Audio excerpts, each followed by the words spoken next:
tell me a little bit about when you started planning for this particular performance. We started planning for this performance after we selected Beiyao as one of our Young Artist Concerto Competition winners.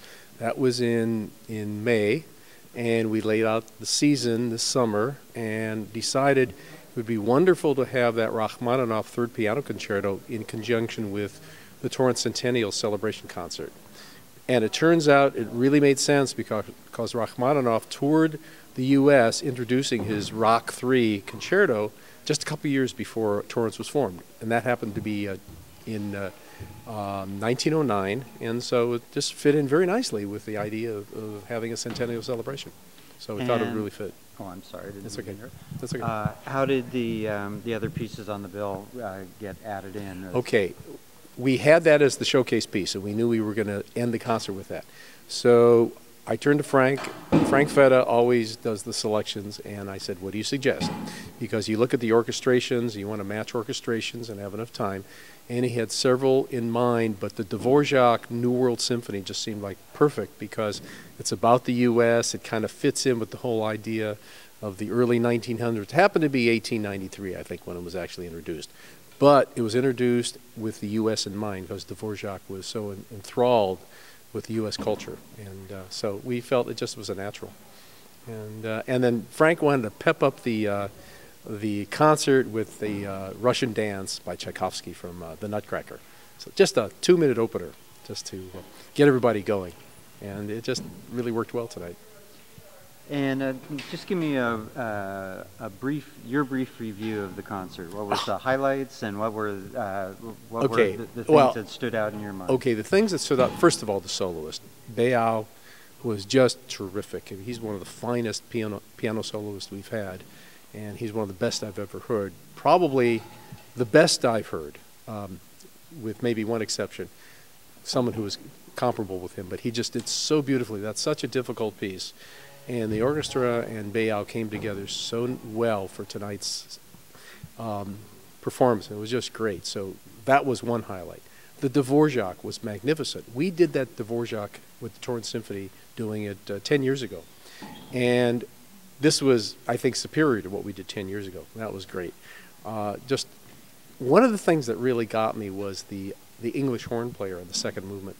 There's that beautiful Going Home medley, that melody that is so well known, and he played it beautifully. You could just feel the emotion. And then the orchestra just rose to the occasion. I mean, the whole evening was a highlight. It was just great. Really enjoyed it.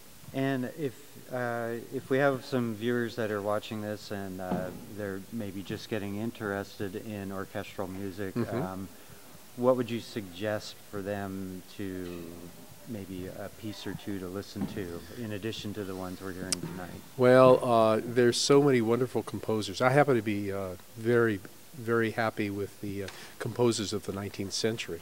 And Schubert is wonderful. Schumann. The symphonies are just really good. So I'd recommend listening to some of those symphonies of the 19th century. Of course, Beethoven is just terrific. And go back a few years, Mozart, Haydn. There's so much good music. And then the opera music, the melodies from operas are really good. So there's just such a wealth of choices. I don't know where I would begin. It's like eating off a plate and just having all kinds of wonderful food to choose from. Sorry.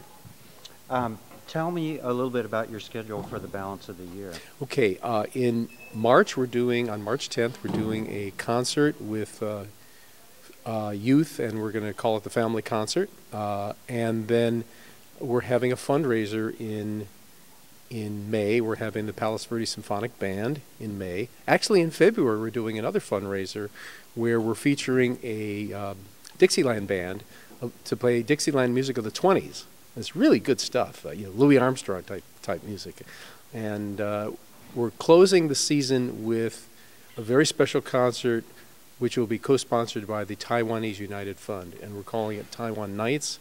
We did one a year ago, January. We're doing another one, and featuring a wonderful violinist who will be doing a violin concerto that is written by a Taiwanese very famous composer. Dr. Shao is his name, Xian Shao. And it's his violin concerto, and it's just going to be great. In fact, Soloist is the retired concertmaster from the LA Philharmonic. So it's going to be, those are really wonderful events coming up. Excellent. And are there any plans to be involved with any other Centennial celebrations throughout the year? There is a Centennial celebration with the Torrance Performing Arts Consortium, and Frank will be participating in that, Frank Fetta. So we'll have some involvement there. And there'll probably a couple others that actually I'm not sure about, but we'll be attending those. My son-in-law, Cliff Newmark, who's one of our members of the board, and he's our vice president for development, is a city councilman, and so he has a lot of involvement with the Centennial this year. And Susan Rillinger, who's also on our board of directors, is on the Centennial committee. So we're looking forward to more Centennial events. They're going to be really great. Great. What else would you like to tell our viewing audience? Well, I want to thank the viewers for the support for watching Torrance Television and learning about the Torrance Symphony and all the wonderful things we do. And we hope to see you at some of our concerts and fundraisers coming up.